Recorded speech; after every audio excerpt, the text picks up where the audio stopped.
Guys हम हमारे daily life में ऐसे सेंटेंसेस का बहुत यूज़ करते हैं जहाँ पर हम कहते हैं कि थोड़ी थोड़ी देर में वो जाग जाता था, वो थोड़ी थोड़ी देर में कुछ ना कुछ खाता है, थोड़ी थोड़ी देर में वो फ़ोन करता था, थोड़ी थोड़ी देर में तुम कहाँ जाते हो।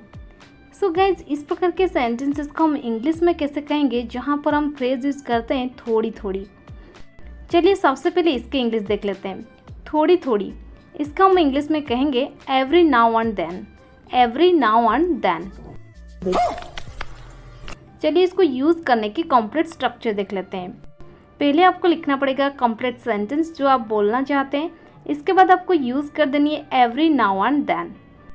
चलिए कुछ एग्जाम्पल के मदद से इसे और भी बेहतर समझते हैं। थोड़ी थोड़ी देर में वो फ़ोन करता था। देखिए ये जो सेंटेंस है ये पास्ट में करता था, अभी नहीं कर रहा है।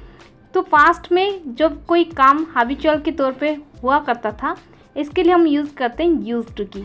सो हमारा सेंटेंस बन जाएगा he used to call every now and then, he used to call every now and then. वो थोड़ी थोड़ी देर में कुछ ना कुछ खाता है।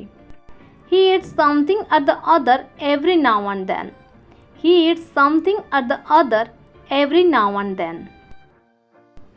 थोड़ी थोड़ी देर में तुम कहाँ जाते हो। Where do you go every now and then? Where do you go every now and then? थोड़ी थोड़ी देर में वो जाग जाता था। He woke up every now and then, he woke up every now and then।